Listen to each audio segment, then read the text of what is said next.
ngo navutse nsa n'ishusho nshushanyije ku mabuye nk'urupfu rw'umwami Charles kuri sinagogi Londres. Shishoza neza urebe atake y'udushishe ni nko guterwa n'abanazi. Intwaro nkunda uza ariko simwe iroba amafi. Shora imari ushake kashi utafutishe rinye. Kuvuka mfite amaraso yari kontamine. Amasira adashira bifu na mwarimu wanyigishaga. Nuragashesha kutonyoka ugapfushira bumva nge nahindutse gisimba. Benshi mbarya imitima ngo nshishimura bumva. Unyifuriza gupfa napfuye mvuka. Kunuka ndanayonga hashize gihe ndabora amagufa araturika kuri no rhyme bumva ngarutse ndi umuzimu wa Tutankhamun. Nzi wawe nigize umubu utere insecticide mpinda kuruvu sinzaryama sinzanapfa nduhutse ntarakubona ndogotse. Verse naririmbye muri BWE remix. Fata cyane komeza tujyane wisigara ukonje. Ndangiza ubuzima bwawe ngatagiza ubwanjye. Sinde igitabo cyoroshye gusoma ubimenye. Kuva kera ninjye bitaga kingo muziyoboye mbomora.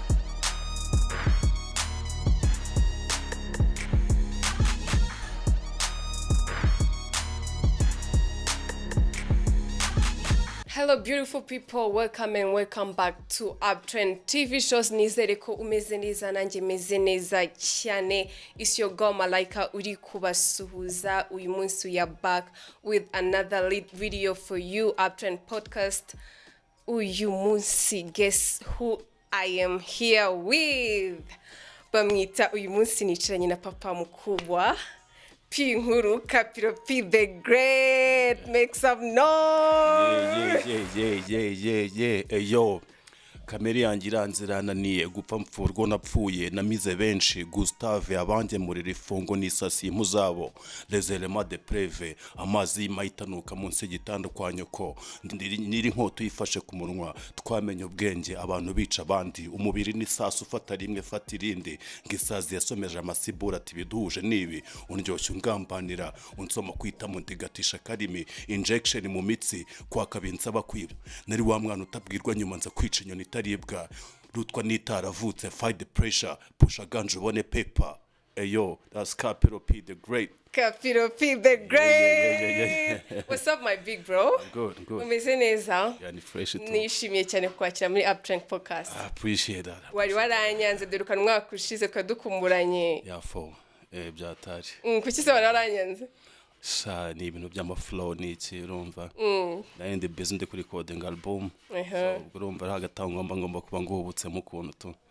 Kopi wari recording album mwaka ushize wese urashira. Nizere ko umeze neza. Mana alhamdulillah. Ndatuje kabisa ndashima Uwiteka cyane. Yego. Gute se wowe? Naye meze neza. I'm so humbled kukwakira muri UPTREND podcast. I appreciate that. Hanyuma umeze gute amakuru yawe? Amakuru yanjye ni neza.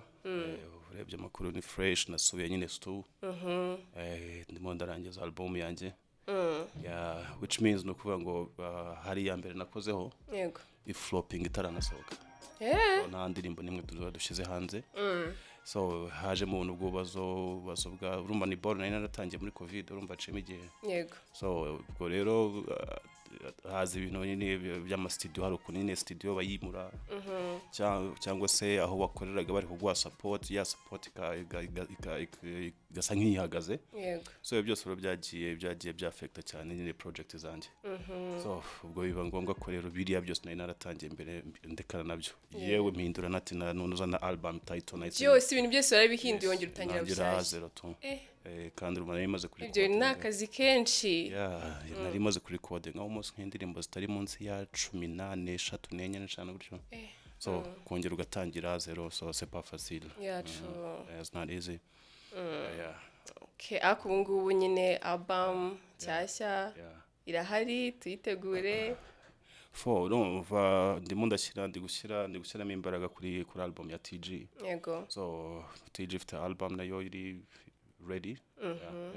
Kabisa soon. So nawo umuntu ari gushyiramo kime. So in meantime nakundi gukorana ku byanjye rero. Yego. Okay, ukomoje aho kuri TG ndagira ngo mubaze performance yari imeze gute muri kiriya gitaramo icyumba cy'amategeko? Byari bimeze gute? Twarabonye TUFF gang hari rashize igihe kinini tutarabona kuri stage. How was it? Man, fresh no kuvuga ngo ni experience tu. urabona before yuko bahamagara izina ryawe main mutima umeza bum bum bum bum. I know. Urumva so twageze na chance abantu baritabira cyane. Yego. So nuvuga ngo ni ikirori tuna ambiance. So kongera kubona rwa mugani wawe kubona TG yose turi kumwe. Yego. Ni nanjye numvaga ari ibintu bitabaho to kwaracimba igihe kinini cyane tudahurira stage twese. Yeah, true. Urumva. So uretse kuba twarashimishije abakunzi ba TUFF Gang. Abakunzi ba hip hop nyarwanda muri rusange. Natwe ubwacu ni ikintu cyadushimishije. Me personal nanjye cyaranshimishije cyane to kongera kubona bari abahungu bose bari kumwe. Bamwe ati this is real hip hop. So then kabona Riderman, shout out to Riderman cyane. Big shout so yes, Riderman urumva nawe no umuntu nari maze igihe nawe tudahurira stage. So ndumva naherukaga stage ya Riderman kuri nanone hari kuri launch ya album ya nanone back in 2017 muri Petit Stade. So tujye nahirwa kuba twahurira kuri stage nawe araceme igihe. So abo bose rero ni ibintu byari fresh. So then ikindi nahera wenda nko kuri nka Bruce the first. Bruce wa mbere shout out cyane. Ish Kevin number yes BWE. So bari abahungu bose kabisa ubona ko bamwe muri bo ni n'ubwa mbere duhuriye muri show. Hari bamwe mwahuriye muri show for the first time mwari usanzwe ubumva ariko ari ubwa mbere mubonanye in person. Wenda nka Trey we ni ishumi yanjye na Ish Kevin ubu n'abantu banjye bibihe byose. So ariko nka Kivumbi. Kivumbi bwari ubwa mbere. Nawe yarambonye navuga ati oh my god niga ni wowe man. Ngo ati yes me basa urumva. So twageranye ibihe byiza cyane backstage turaganira story nyinshi cyane. Yego. So nuvuga ngo make long story short byari ibintu byiza to yari ambiance cyane. Hari abantu rero bavuga ngo uyu mwaka twabonye ama EP menshi ama album menshi ibitaramo harimo na kira cyumba cy'amategeko twabonye abantu bati uyu mwaka n'umwaka wa hip hop. Nawe niko bibona? Umwaka wa hip hop of course. N'umwaka wa hip hop cyane kuko ufashe kubyo bari umuntu abacu barimo barakora. Yego. So kongeraho nibyo natwe turi gukora. Definitely nta kuntu umwaka utaba wa hip hop. N'indi yose rigari ya hip hop. Ariko uyu mwaka nibwo impano ziri kuza ari nyinshi. Kira gitaramo n'ubwa mbere cyari kibaye mu mateka. Harimo aba hip hop artists bonyine. Urumva no kuvuga ngo nyine wakuni ma twashaganye na kutatwiranda bakanda nzogi n'iki. Kandi tware bakoreye twaberetse ko man dushobora kubyikorera we don't need nta support yabo dukeneye. Kandi tukabikora bikabibyanya byo. So biraro bavuga ngo aba rapper n'abantu n'aba indiscipline nta burere bagira. Nta kintu bashobora gukora ngo gitangire neza kinarangire neza. Ariko ngira ngo man iriya yari haratware iberetse yuko ibintu byose dushobora gukora ibintu bikagenda neza cyane kurenza ni na expectation yabo. So next time rero ubu ngubu ngira ngo nta mushoramari cyangwa umuterankunga ushobora kongera kwifatira gutyo ukamubeshya gusa ngo nta ntushora ibiceri mu baraperi. Bazaguhombya n'abantu bitwara nawe mu kanya ashobora kuva kuri stage bamwambika ipingu. So ibintu nk'ibyo nibyo bashaka kubona to. So ariko kuri njye mba numva ari fake news. Hanyuma rero warukomoje kuri album ya TUFF Gang ndagira ngo udusubize way back. Utubwire ubundi TUFF Gang yaje gute? TUFF Gang tubona ubu ngubu yatangiye gute? Ninde wavuze ati dukora itsinda turyite TUFF Gang zina nyine tuvuge ngo ni TUFF Gang byaje gute? I mean TG I believe Korea is not bulldog warizanye. Okay. So isinya gutya nawe ni yanjye. Yabwirije. Ni yanjye nijo yiko ya. So zina ni ivuga gute se? Ni T ya TUFF Gang. So nakuvuga ngo bulldog yasanye izina. Nanjye nzanira boro. Ubwa mbere da bulldog nayo twamenyanye before. Mbere y'abandi bose ni bulldog icyo gihe hari kangahe? 2008 2008 n'icyenda gutyo tujya n'icyenda so nibwo namenyana na BWE so tubabajamo byadanje so and then barambwira ati ariko hari abandi bahungu ugomba guhura nabo tu ahita muzana Jay muzana Green Fama no yaje nyuma buriya Fawe yaje muri TUFF nyuma ya mwese nyuma twese mwari mwaramaze kwita izina n'ibyo byose mwari so Fama rero aje ndibwo team yahise yuzura nyine yego so duhera aho ngaho so kwebo njyewe nari naratangiye gukora ibintu byane ku giti cyane nta group ngira so ariko nari nkeneye abandi bantu twakorana kuko icyo gihe abantu ntago bumvaga rap turi gukora ya gangster ukuntu so hari ba Riderman yarahari bafite UTP Soldier so when Abaneg G hari ba Puff G so hari Family Squad bose bakoraga dance na hip hop at the same time so ariko kuri ya style ngiye nari mfite cyangwa style ya TUFF gang ni ibintu byari bigoye cyane kuba wabikora wenyine yasabaga yuko ugira abandi bantu nanone mu byumba kimwe then mugashyira imbaraga zanyu hamwe rero nibwo byagomba ku making sense kuko ndibuka yuko sister wanjye nkurikira yumvishe indirimbo bita ntuzanyinishe so one day aza kumva ntuzanyinishe siyo yari iya mbere imagine guhera ku ndirimbo ya mbere ukayita ntuzanyinishe ntibazakumenyere buriya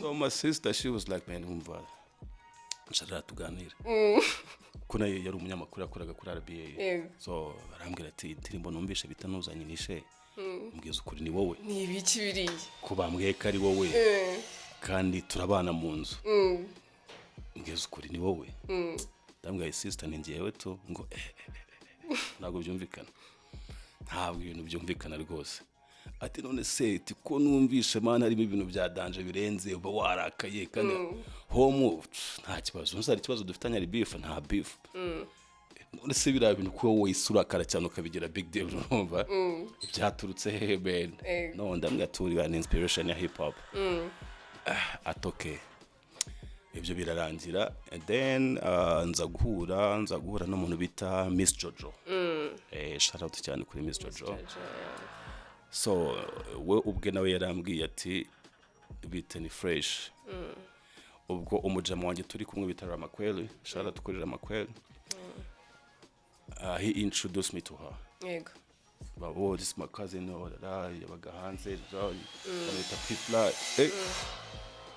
Miss Jojo savuga ati no come on man nigga ni wowe ubwo mfite indirimbo imwe nta video imagine there's no video ngo mwana gose FLA original ntuzanyinishe ndavutse yanze ati yeah it's me ati cyokoza umusati bira bintu bishya kandi koko byari bishya mu gihugu undi muntu wari ufite boro nkiriya irimo ishaza ryinshi ngo navutse nsa n'ishusho nshushanyije ku mabuye nk'urupfu rw'umwami Charles kuri synagogue i Londres shishoza neza urebe atake y'udushishe ni nko guterwa n'abanazi intwaro nkunda uza ariko simwe roba amafi shora imari ushake kashi utafutishe rinye kuvuka mfite amaraso yari kontamine amasira dashira bifu na mwarimu wanyigishaga nuragashesha kutonyoka ugapfushira wumva nge nahindutse gisimba benshi mbarya imitima ngo nshishimura bumva unyifuriza gupfa napfuye mvuka kunuka ndanayonga hashize gihe ndabora amagufa araturika kuri no rhyme bumva ngarutse ndi umuzimu wa Tutankhamun nzi wawe nigize umubu utere insecticide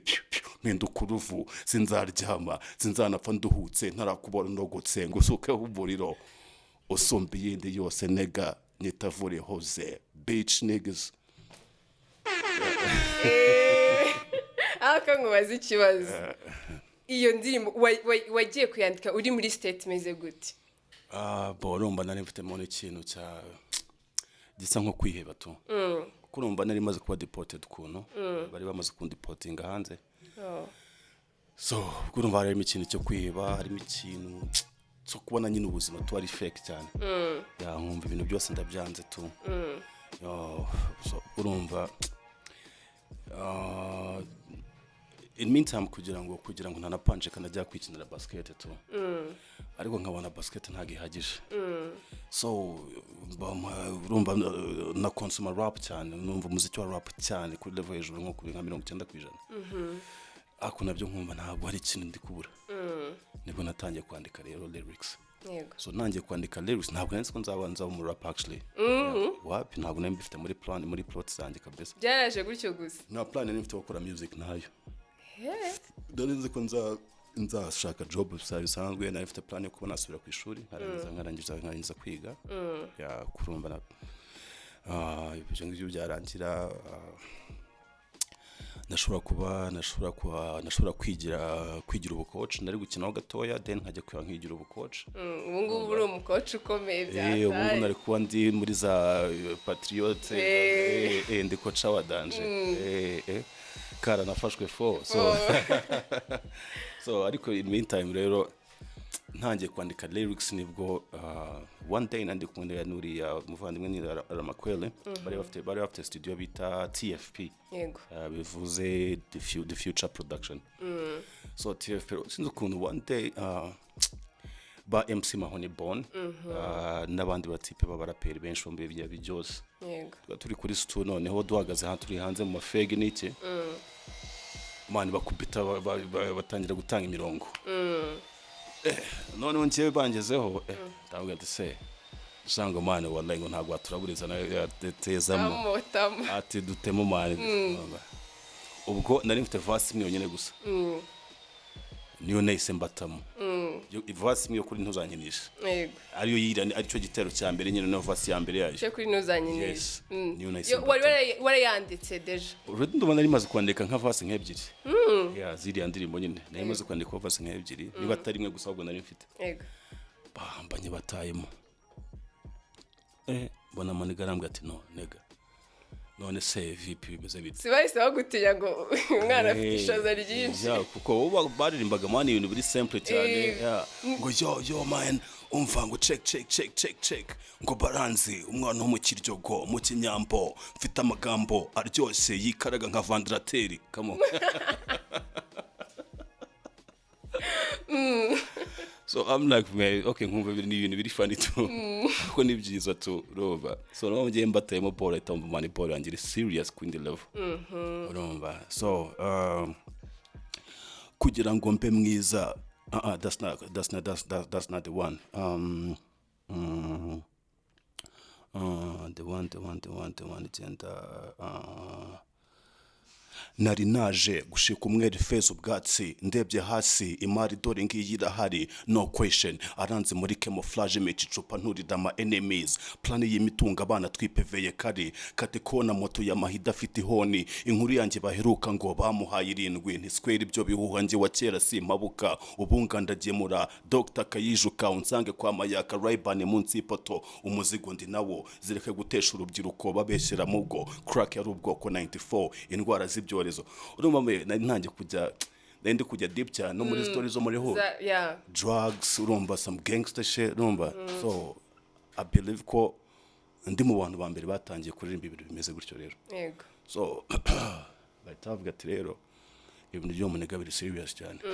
So the next day wa mujye sanjana stu arambwira ati wow ndi watwabaga turi kumwe. Yes Simbwira ati tugomba kujya stuka recording no ball. I'm like record semani bari recordinga gute koko. Okay I'm like oyi niba new nari mbizi. Warabyumvaga se basi wumvaga wenda uri kuvuga ati reka ngende mbikore wenda ndebe cyangwa wari wabitinze. No ibi byose nari mbizi uko deja subwa mbere nari ngiye studio gukora indirimbo ariko hano mu Rwanda bwari ubwa mbere ngiye gukora icyo kintu. So numvaga ntashaka no kuzongera gusura mu music like that kuri your level. So the next day tujya studio. So BCB the brain wari producer mukuru wa TFP akabana na nyirayo nyine.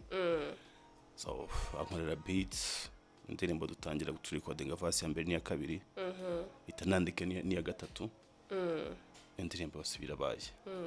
So I'm like yo ndirimbo tukimara kuyikora bayise nabo bavuga ati man this is ntago bishoboka ntago bibaho kuko urumva TFP at the same time nawe na MC Mahoni Bon yakoreragamo nawe kandi akaba niwe wari umuraperi wa mbere w'iyo label akaba n'umuraperi wa mbere mu gihugu umaze kuba famous kuri da level urumva kandi ukora wenyine no kubita ikinyarwanda cya danje so ubwo urumva no nanjye nahise mba unique ukuntu ko nari ntandukanye nawe cyane kuko urumva umuntu wese wikubitisha ikinyarwanda iyo babaga batakuzi bahitaga bakompara na MC Mahoni Bon so akuruma ngiye nta muntu wigeze nabitindaho nta muntu wigeze bankompara nawe usibye urumva nese mba unique nyine kuva icyo gihe so nuko natangiye gukora rap so muri zo bita ubutumwa nkuraza ntaruhuka nese nkomerezaho nyine so nahise mvuga ati ibintu mani birashoboka so cya kintu cyo kumva ko bishoboka rero na confidence bagenzi banjye bari kuma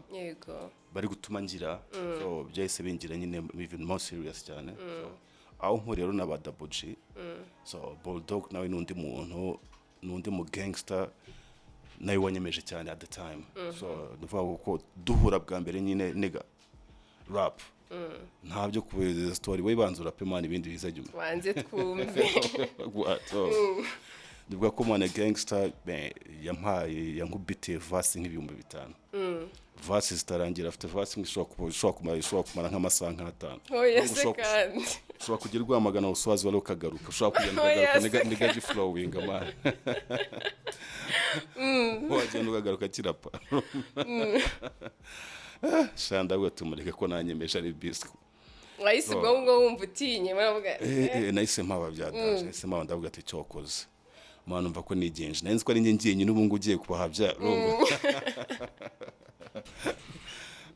so icyo kintu cyose gituma tuba friend cyane so nibwo mbwira nyine about TUFF gang akimara kumbwira ibya TUFF gang rero nahise mbwira ati wow ibi nanjye nibyo nifuzaga rero so urumva twahise duhuza so Jay Green Farman man ibintu byahise biba tight rero kuva icyo gihe hanyuma kuva icyo gihe rero twagiye twumva amabifu hagati yanyu ariko ubu ngubu muri kumwe muracyari kumwe ibanga ni irihe kugira ngo mujye murwana kuri aya mabifu twagiye twumva back then ariko ubu ngubu mukivuga ati TUFF gang iracyahari n'ejo bundi mugiye kudutamo album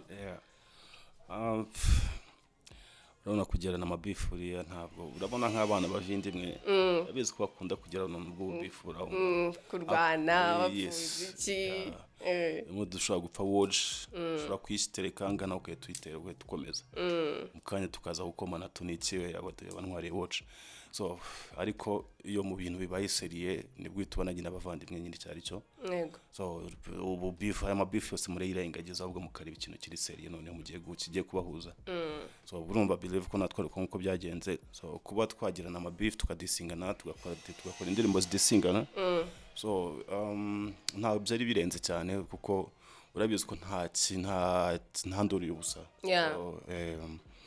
no kuvuga ngo twabaga dufite abantu baduteranyije so urumva umuntu atangiye kuza kuri side yawe ari kubwira ngo you the best fuck them niggas urumva niwe wa mbere yego okay ukatana ati none kugira ngo nabyemere ni wowe ugomba kujya muri gumaguma tujya muri gumaguma gutangira kubona imifungo tutegeza tubona before yego urumva utangiye gukorera ka M muri show kandi no kuvuga ngo nubwo icyo gihe no kubona akajana byabaga ari ibintu bya danger ufata akajana ukahita usara ukumva ufite isi yose so akuntu ugeze kuri level yo gufata ka buri show so ubwo urumva ari hagati aho ngaho iyo umuntu akoze gutya batangiye gukiriya nyine rwango ruza aho ngaho uko byagenda kose ntago kabura so ibyo byose rero byatangiye bizana amabifu ariko even though ayo mabifu ahari ameze gutyo indirimbo twazikoze so kugira ngo wemeze babantu ko bari wrong ati no man I'm the best man kugira ngo wemeze abo bantu rero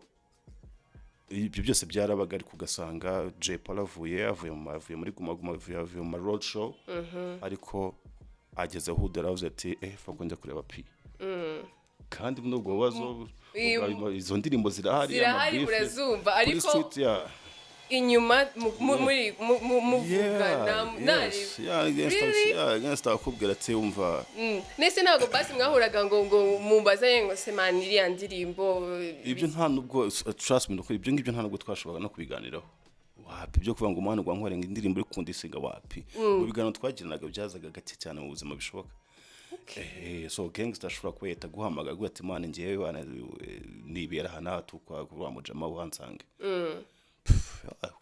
fata kabaye kweta wamusanga muri hood mugaciringa mukahita mwiganirira stories zisanzwe mwajya gutandukana akahita burumva akahita gukandira n'agasta akakubwira ati kira n'indabizi ntabwo umaze iminsi nawe nta job ntaki akaguta nka desa kugira ngo tufashizwe desa nawe umeze neza so ibyo byose rero ni ibintu byabaga ntago abantu babaga babizi rero so sometimes je batangazwa no kubona turi kumwe akavuga ati se aba nega come on rundi ungi yasohoye indirimbo ariko bari kudisingana ndahita sohora indaramusubiza so right now turi kubona bari gucira bari kumwe yes ibyo rero ni ibintu byo byakwerekaga yuko ko turi mature ntago biriya byo kujya kudisingana n'ibyo byose ni ibintu nka battle ni ibintu dushobora no gukora gutya turi kumwe tukahita tubikora right there kugira ngo twipime turebe niba koko ukiri nice so ubwo ngubwo ugasanga so ibyo byose nibyo ndi ukubwira nyine yuko nta kintu cya danger nta bidanje byageze biba hagati yacu yari love too yari love okay. So at the end of the day nyine byaje no kurangira twebwe ubwacu tu so twaje dusanga beef zirimo hariya ntago ziri gukora kuri crew yose yabaga ari beef iri hagati yanjye na WG WG afite beef hagati ye na Jay gasa ni nk'abantu batatu babifinga bari kubifinga gusa ariko abandi bo ntabwo nta kibazo bafitanye ahubwo nta nubwo nibi byama beef nabyo bashaka special muri twebwe batubonye tubifinga bakananza ibyo hakurya za UTP Soldier n'abandi bose ako twebwe turi family squad tuba beefing ko akora n'andi makuru tuba duhanga twa suppose yo kuba duhanganye nabo muri competition nyine ariko noneho bivuye kuri bariya kundi nako byari bimeze niko twatangiye none ibi turetse kujya kubifinga abantu nyine bise biza noneho hagati yacu so kuko at the same time umuziki wa rap utarimo diss utarimo beef ntabwo waba uryoshye ubwo rero hagataho ngaho twageze ngo turicara hagati yacu so buri wese abwira undi ati man I'm sorry so icyo twapfaga tugishyire ku ruhande tu ko tumaze kubona kari bullshit sebyo ntavuga ati okay anyway so ubwo ari ukoze step ya mbere nanjye nuko ku mutima wanjye nanjye forgive me byabaye byose hug okay bazana akantu so ubuzima bugakomeza life kate ikomeza yes niko bimeze okay hanyuma rero ko twaganiraga pi ndi kureba amatatu yawe yo ku maboko ushobora kuba buri munsi wongeraho tatu kuko the last time duherukana wari ufite tatu ni iyi ngiyi ndi kukubaza ngo ninde ukambwira ngo ni umuhungu wawe izi zose ndi kumva utari uzifite nari nzifite ahubwo sinzi ko nayo nambaye wenda ukaba utarayibonye izi zose ufite wari uzifite so aya matatu yanjye mana amaze nk'imyaka nka 25 oya ntabwo ubona ko zimaze gusaza se ntubibona tatu y'ishaje urabibona nari nka 25 ni ihe iri latest uheruka gushiraho latest meruka gushiraho so yaba ari ihe muri singiza ndumva ari no nzovu wishyizeho ryari ni inzovu wishyizeho ryari ni nko muri 2010 gutyo to ni kera na 11 uruva niyo ndumva ariyo yejo bude ko icyo gihe nta musano wageraga tatuwaje mu Rwanda wapi ntawe itatu ya mbere washizeho hari ryari yari yiki ni ngiye ayo magambo yose exhibizuming abantu babirebe ayo magambo yose ni washizeho bwa mbere niyo boro ya mbere ubwo ndi kubonamo hip hop boro mu twabanje kwikoresha inshinge ziranshinge bafata renye gutyo gashyiraho ubudodo nizo twabanje gukoresha no tubonye imashini kuko I was in jail ndi muri jail yego so noneho aho muri jail none tubonye umuji wanjye abonye imashini aza kuzisubiramo rero izo zose uko zingana wazishyiriyemo rimwe yewe soko twongeye kwisuramo nanone gukora na nyuma y'igihe nyine hari ukuntu igenda igasaza uko yongeramo so undi muji wongeye bita Alan shout kuri Alan ni master akora tatuage za danger so niwe wongeye no kusa nkayigaruye fresh nese ndi kubona ari amagambo ariko sindi kubibona neza ndi kubonamo no ndi kubonamo handitse nyine the message yeah let me let you all niggas know one thing, there is one life, one love, so there can only be one king.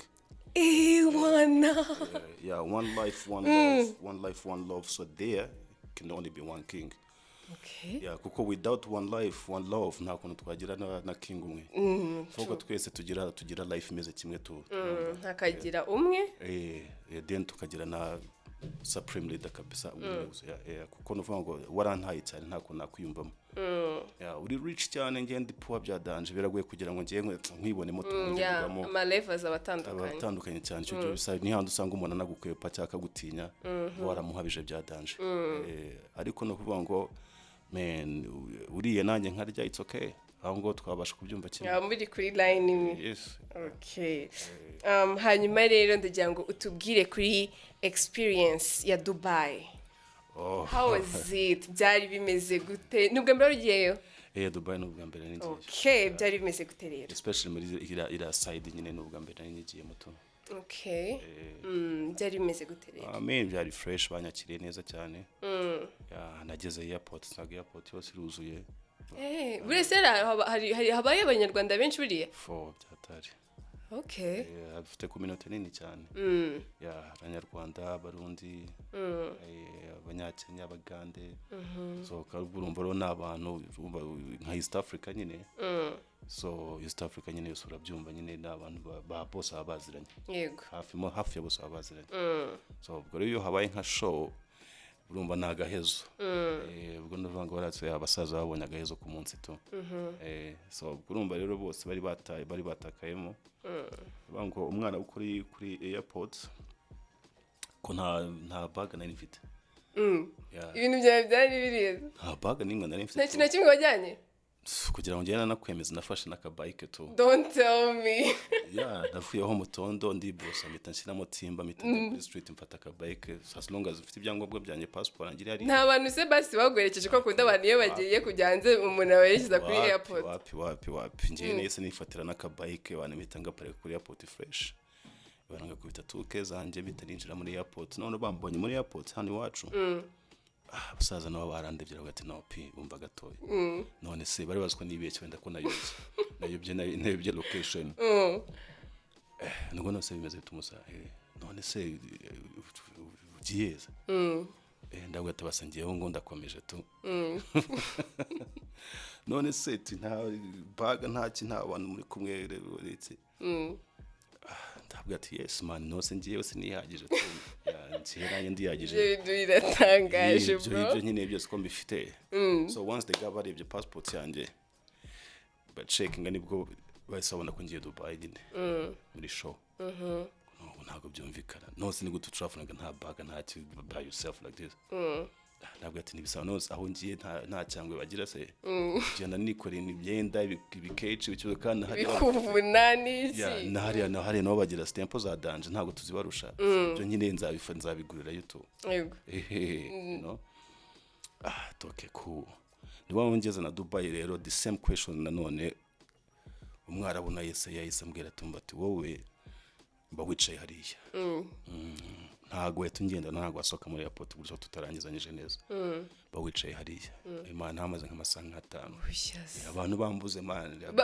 utaragira aho bagutegereje abantegereje bambuze bagase umunega bamusubije icyase ntiyanaje ahubwo for real man arabanza aranyicaza arambwira sasa ma passport ndayimuha ahita gutu ndi umunega ndi mujina ahita ijana bayigaruce nk'amasaha 2 none se wowe alright passport is idea ibintu byose turabifite none se nta wallet ufite nta wallet ngiye ngira nta n'ibiceri ufite nta biceri mfite byiki tkanije gukorera ibiceri ngenje gufata ikofi gufata umufungo ndajyana ubundi w'ikibaro umwana we yanga kubyumva arambwira ati none se ati uri umuhanzi ndi umuhanzi ati yo yanambwe ati ya no ko nini ukuri yenjana namwe ati hip hop rap ya rap yo namwe kabisa wahageze n'ibyo byacu bya yo ubwo arambwira ati sasa wowe ntabwo ibintu byumvikana. No money my friends ko ni gutyo bavuga. No money, yeah, $1, $5, $10, how much? You know no money.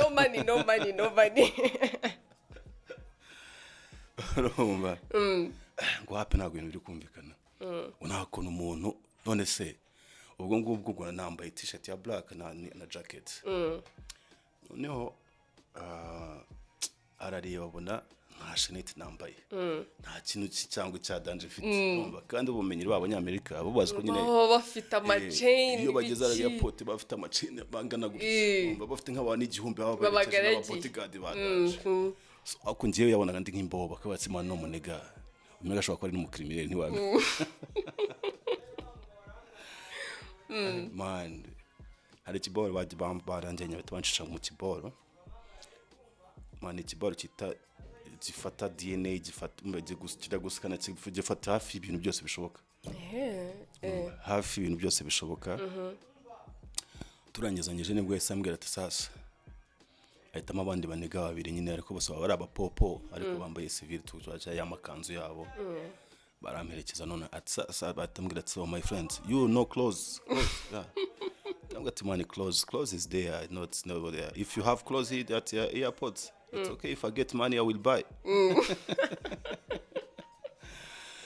Ati no so tu ngamanike yaje gufata barantegeje ngo dore mwanindije aho amasanga umva ngo musa ngakira passport yawe ifata ID zawe n'ibyo byose bika ibyabo atariko turaguherekeza turebe noneho tutsinzira no handi nyine abantu babicaye right there babona amakamera babona ibiki byose gukamera muri airport yabo ntabwo byemewe ariko ubona abantu bafite ibikapu amakamera ibiki byose abantu benshi cyane indabyo biti ubwo direct ubwo twese tujya muri washing room nkuramo bya boro byose nari nambaye numva mpita nambara izindi boro bari bakuzana indi myenda mpita nambara izindi boro mpita mba brand new umwana we yaranyitegerera ati wa mujura rugo mujura burya is something else ati ndebera wa mujura uskari byajya by'Imana ari umusani wa danje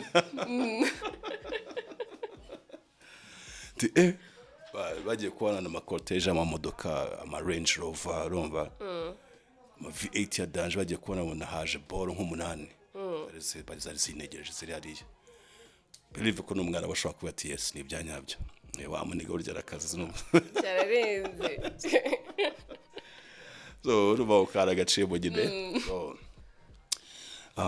borumba mu airport tujya kuri hotel so exactly nari maze no kunanirwa cyane ko natinze muri escalier ya Ethiopia cyane Addis Ababa so narahatinze cyane amasaha afarenga 10 nicaye negereje indi ndege ndagenda ndasohoka nyine njya town kwitemberamo gakeya akoko nari ningiye nyine biragoye kugenda ubaza abantu baza umuntu ati none biriya bihugu usanga benshi ngo bataba bazi na English wapi abantu benshi nka za Ethiopia ya wenda kwabanye tipo bashobora kuba icyongereza bakivuga ariko hanije umuntu ashobora kumaza mu cyongereza akagusubiza mu rurimi rwe kandi yakumvisha abantu be hafi most of them have benshi no konko babanateye akanga kuba yakuvugisha ururimi rutari urwe to kugira ngo akumbeshe umuntu ururimi rwe ari rwo rurenze ibyo byongereza kumubwira ushobora kubwira umuntu semana kwa rubangura ni he inzira hafi yanjye zayo ni kayimuza gutyo mu cyongereza akahita gusubiza mu kiwabo neza akagusubiza ibyo umubajije ya nuko benshi baba bameze numva so de kuri hotel wana douche ya danger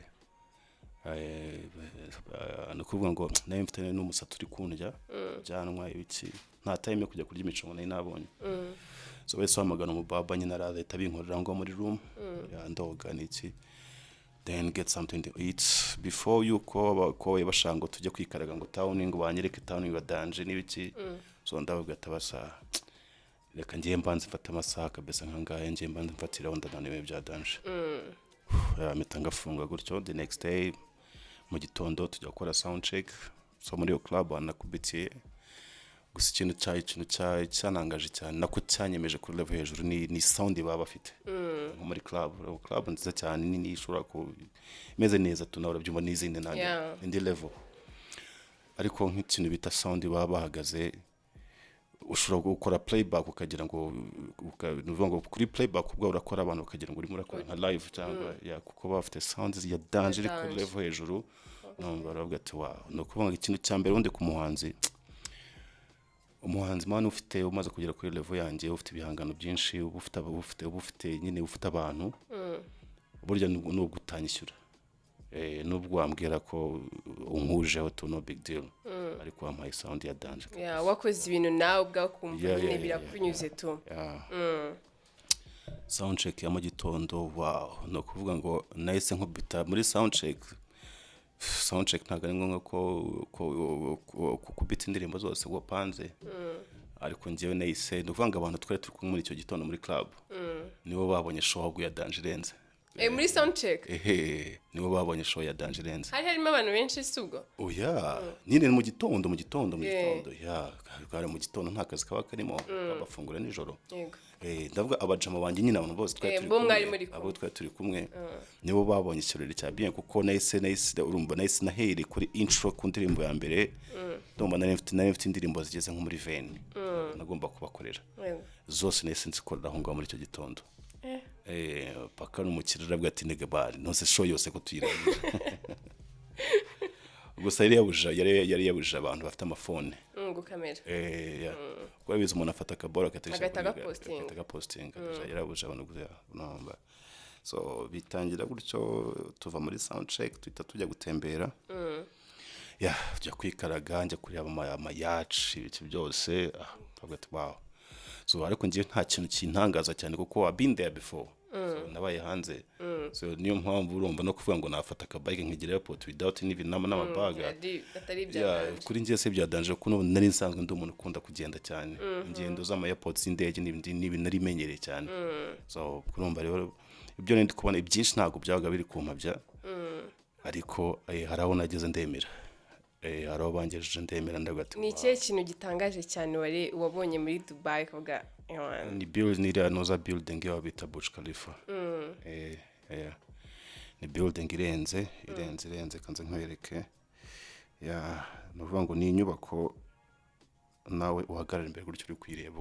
Winjiyemo indani? Ntabwo twinjiyemo. Abantu babaje ari benshi nyine baje kureba iyo nyubako.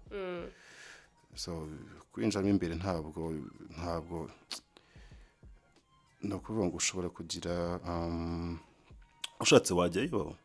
Ushatse wajyayo nta birenze ariko kwireba gusa ubwabyo birahagije. Burj Khalifa niyo boro ya mbere kabisa ntabwo se bantangaha. Uramutse ubaye utemera ntabwo uri muzima. No boro hano. Haba hari abantu benshi ariko. Niyo boro babaje kureba. Wamubonye gapiropi. Icyo kiboro cy'inyubako kiri inyuma yanjye. Ntabwo kirabura kirebanye kirangire bro. Ntabwo kirangira rwose. Hari ibintu byinshi nyine bikurangaza. Hari ibintu byinshi bigenda birangaza umuntu cyane. Hari byinshi birangaza umuntu cyane ariko bafite mall. Hari mall za danger zirenze. Hari iki ujyamo ukabona ibindi bintu utari wabona bwa mbere, ukabona nk'ikintu ukabona n'ubwa mbere ukibonye actually. Amamodoka ya danger arenze, Lamborghini, amaferrari, ibiki byose ni ibintu hari abiri simple cyane abantu babikaragamo babana bato cyane. Umukobwa w'imyaka 20 18 driving expensive car ngizo byose bari ibintu bitewe kuko hano mu Rwanda ntabwo turabona, sindabona umuntu ufite nk'ayo ma Bentley urumva. Bentley ama Rolls Royce nk'ayo ngayo so ariko hari usanga ari byinshi cyane bitwarwa n'abana bato cyane so ni ibintu bitangaje nyine kwibona utarubimenyereye nyine ariko iranyubako yari sawa niyo wabonye kuvuga ati ndeme for real yes noneho imakuri urinde mbese urinde ndi rapper wo mu Rwanda ufata mic ntiziyombe mbese urinde mbitwara gake ndikinira izanjye ngo bikunde mbese urinde word that's it yeah that's all man. Okay, noneho how is it gukorana n'umuhanzi wa Pacha twagiye tubona nyine muri iyi minsi turi kubona imikoranire hagati y'abahanzi ba old school mwebwe ni new generation uri wakoranye na Pachangwe Bruce the First na Bulldog hari na bwe remix na yirimo video agomba kuba yanasohotse ubwo okay ndimo how is it guhuza imbaraga mwebwe nyine old generation na new generation muri verse naririmbye muri bwe remix kaniba kuko nitangira fata cyane komeza tujyane wisigara ukonje ndangiza ubuzima bwawe ngatagiza ubwanjye sinde igitabo cyoroshye gusoma ubimenye kuva kera ninjye bitaga kingo muziyoboye mbomora kunshatse vuba cyangwa gake umugani wa bapambe bikore hashye ngo ravuga bikumvikana urakubitwa zigahora unisheni karaguduka ngo nta niko fidashira ngo nibanga ry'abasaza na slay zirasaza ngo sex mu basirimu bahera kuri mouth kuba ntakirya utunwa mbiterwa n'izo mpamvu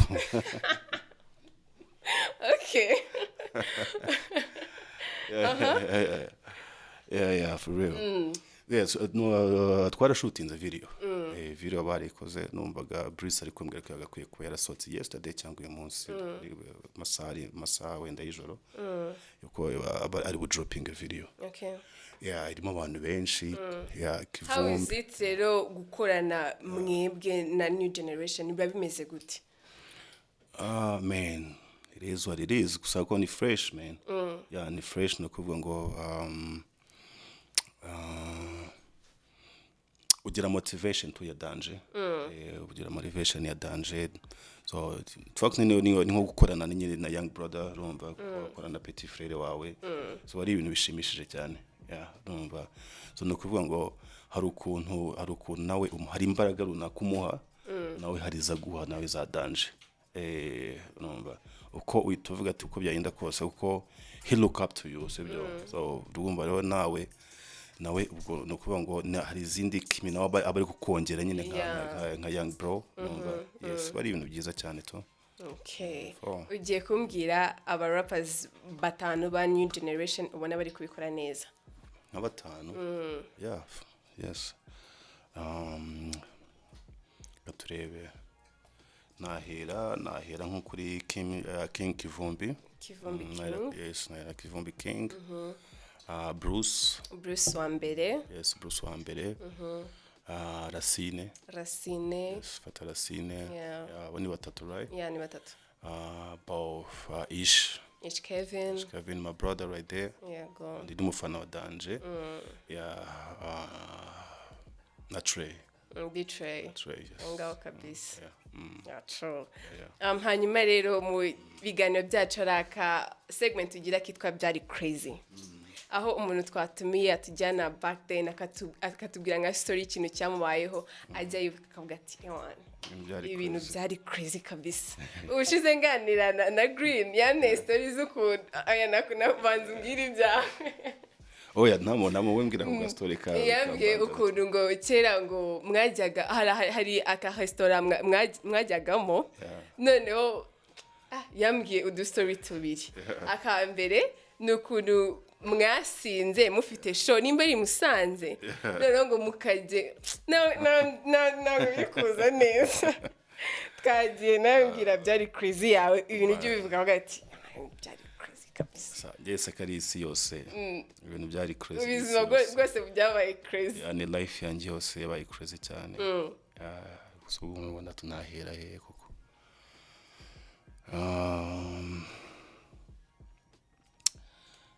ibintu byari crazy about me nuko ibyinshi ntabwo biri mu story ya bien ntabwo biri mu story zazi story bavuga story nyine zitagira end nziza tu zitagira end ya bien nka story nshobora kukubwira ni story yari na experience y'undi ya mbere about me ni agashendi gatezamo babanjanye aho bita peseka so peseka ni hano aho house at Disneyf hano ifu yo mu mujyi nyine before yuko irajera nyine bayimurira Madrid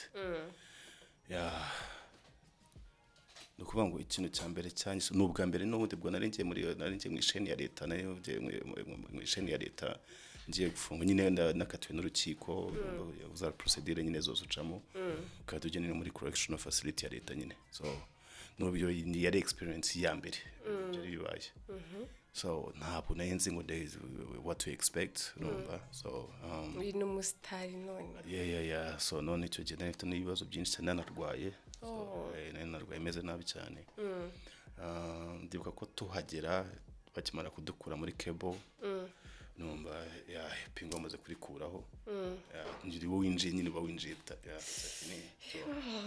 your experience nari mfite akamverope karimo tundazi ntuza na Highland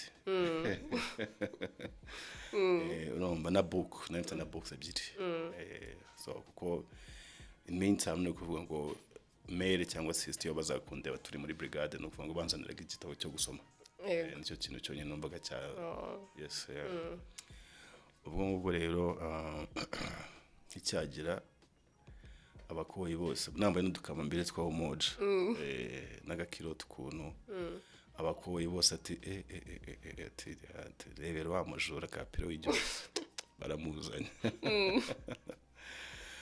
man ubwo ngubwo ko hari kuri visite ya Friday bose abantu baje gusura reka noneho ubwo turangize gahunda zo kujya kugushyira muri system n'iki byose mu office atandukanye byose birangiye no tugiye kwinjira mu musasano n'imbere sasa oji banasanze abaniga bari ahantu hose umuntu ashobora kujya kwitendeka cyangwa agafata hose bahuzuye kugira bakurebe bari nk'abantu 10,000 abajura badanje abandi barenze bose abaniga bose amaniga bose walayi nari narabuze mu gihugu bose nabasanze ari abo arambwiye ngo hari abaniga ngo abantu bose bavuze ngo bose ngo umuntu ngo abazi ko bagiye hanze ngo hari niho baba bari abakoyi bose se babona bitwa abamari bo muri hudu bande bose reba tumusa man abo kantu rero no kuvuga ngo nagiye kwinjira kugera aho nagomba kuba ndi nyine byantwaye nk'indi saha yose ndi guca muri babakoboye nyine bagusuhuza cyangwa bansuza abandi bati gutira story za dance n'ibyo basaze roba ubwo ngubwo ko wari gusarisha gutya ngiye nifite ubwoba bwa dance ndikure amanda bati boro ninjiye none umva ko line igeze gangster mbaka abantu bigira amaniga iyi ngi none ni next level niyo level ya danger ya maniga urumva kuko ibi byo ntago nukuvuga ngo ni ibintu ubonye bwa mbere ku isi mu buzima bwawe nagiye kugera aboro ndavuga ngo abameze nko mu isoko ari mu isoko n'injabo bameze nko mu isoko men kuvuga ngo umuntu kugira ngo umuganire umashe kumvikana nuko mwegerana cyane otherwise ntabwo cyangwa se ugafata mic wenda ukamubwira ati bimeze bita kujya kuri micro kajya kuvuga ati habaye micro bavukira no si ushaka umuntu urumva ntabwo hazaza ngo n'umuntu gutya birampango ushobora kugenda ukamurangisha ukavuga ati FLA twamubuze umuntu runaka aramushaka aho waba uhagaze hose block hose waba urimo uhita ubyumva nyine ko arabona ko gushaka bakubuze so akubwo iyo micro bayishyiraho kuri visite gusa oya mimbere ziba zihari ahantu hose haba ama speaker uduspika ahantu henshi ahantu hose waba uhagaze ku buryo nk'iyawe nshobora kugushaka nkakubura ugahita ufata micro nka pifra uri nkahita njya aho bibarizwa nyine nkahita ugatana mu mbwira nega kuna mu buzima mushaka so urumva nyuma aho ngaho nyine gel urumva nko muri 2 weeks boro bahise bayimura bayijyana Madrid. So ifo rero ukuntu kwimura rero Chelsea nkiriye bari ibintu nanone bitanga ni mbangu ni ibintu by'ibitangaza. Street yose yari ifunze. Ndivuga ngo kuva hari iriya town yose yari ifunze ku mihanda ya ruguru niyo hepfo yose numva kuva hariya kugera za Madrid hose hari imihanda yose bari bayifunze. Yuzuyemo polisi benshi abasirikari ahantu hose kuko man hari abatwaba criminal badanje.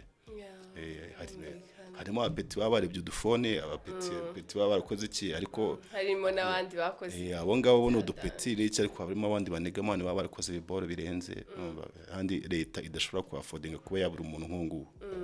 So nta mikino birimo rero nta black. Ibi byose byari ibintu byari biri crazy cyane kuri ngiye ko no bwa mbere byo nahiri mbibonye mu buzima. So ako kantu kabisa mu bintu byinshi nagiye buke ni byinshi ari ako ngako nakantu murangarukaho nyuma y'umwaka wose ushize ndataha menshi Imana ndavuga ni uko yemeze kose thank God kuba hano Apollo hamvanye ndi muzima kuba hamvanye ndi muzima rwose salutes. Okay, hanyuma rero tugana ku musozo Pifla agira ngo utubwire nimba watubwiye kuri album ya Tough Gang nagira ngo utubwire nimba hari nyuma yayo nimba hari ibindi bikorwa bya Pifla none tuzabona cyane nimba nawe hari ukuntu uzagira gutyo ukadutumira nka Kigali tuje kureba Pifla gusa you know. No, I mean so birashoboka cyane birashoboka cyane kuko nibyo nanjye nsa nkaho ubu ngubu ngiye guhugira moto. Okay. Nuko nyine hari utuntu nyine tuba tutari gusobanuka muri life y'umuntu. So ariko buriya ufashe iriya struggle y'ubuzima bwa buri munsi then ukayihuza na struggle y'akazi na art yawe nyine byose uramutse umuntu yabihuje ubikoramo ikintu cyiza. So mu minsi yashize rero nasaga nkaho ngenda ciga kime cyane bitewe na struggle y'ubuzima bwa buri munsi. So ariko umuntu umwe umuvandimwe tuza kwicara ngira inama arambwira ati uri umuraperi wabigize n'umwuga for real. So ati rero fata your struggle maze kumuganiriza ibibazo byose ukuntu bimeze nambwira ati nambwe toye fata your struggle rero ugende uyivange na art byose ubifate bushyire hamwe bizavamo ikintu cyatanje. Nza gusanga kabisa ari byanyabyo. Nza gusanga n'ubundi nta narimwe umuntu struggle igirangira. Ni struggle ntirangira. Ni ko ubuzima buba bwubakize ntago bishoboka ko struggle irangira. So ni ibyo ngibyo rero nahise ngatanga nari maze kubyibagirwamo gakeya reka nsubire mu kazi fresh. Kansubire mu kazi fresh. So kanone ikindi ukabona urabona nka bulldog n'urugero. So no muntu muri twebwe ubu ngubu ushobora kureberaho ukabona ko ifo yuko nawe ushyiramo kime ifo gushyiramo imbaraga mone ongera nose yabyuka ni nko nka wake up call yo byuka man to just to bajya gukora kuko niyo job wasabye gukora nyine so kutwaya kucyo utari kwikora rero. So cyangwa se niba ukora ibintu bigakwama muri sto ntaho bitani no kubutana bikoze. Kuko abantu baravuga tumwa kurashize nta ndirimbo utanze nta video ntaki numva kandi umuntu yajya sto bakaba bamwumisha indirimbo gira nka zirenga nka senkani. Aho ngo harimo ama EP harimo ama album menshi harimo ibintu byose ushaka byose wabikora. So that's what I'm about right now. Rero ngo niyo nanjye niyo kata niyo move yanjye ubu ngubu. So anytime so ntago najya kuvuga ku bintu byinshi ariko anytime wajya kubona nanjye ndabikoze to. Inshallah. Hanyuma pininde muhanzi ufata nk'ibihe byose hano mu Rwanda. Okay, depends muri rap music cyangwa muri rap no kaza wenda na gakondo byose kaza gospel wibihe byose umwe se wenda uratubwira muri rap uvuge ngo mbona wihe byose n'uyu muri rap ni TG TG yose. ya TUFF gang yose That is true. yose That is ntavuyemo true. nta muntu uvuyemo yes TUFF gang ni ibihe byose ntabwo navuga ngo Bulldog cyangwa J Polly cyangwa P-Fly cyangwa FLA so ni TG group yose ya muri rap music so dufasha wenda nka gospel ya dufasha nka gospel ke ntago ndi umuntu wa gospel cyane kundi ni Islam ku rundi ruhande so ariko so ndakurikira nyine nk'umu artiste so nk'umuhanzi nk'umuhanzi ndabikora so nko muri gospel navuga Israel mbonyi kabisa ya uko uriya mu papa nawe ni mubi cyane ararenze Israel kabisa yana shout out cyane kuri Israel ya wish ko one day twazakorana ikintu tu ngo sha you never know iskuru byaba birenze FIFA ibazi yo collab ya FIFA na Israel mbonyi ago yabibaho dode se nkorana na Gahongayire nta muntu yegeze wa mugana wa Negingo rida uruzi nta muntu waruzi icyo bintu indoro ubizi ya urumva so tugena nko muri boro za gakondo cyane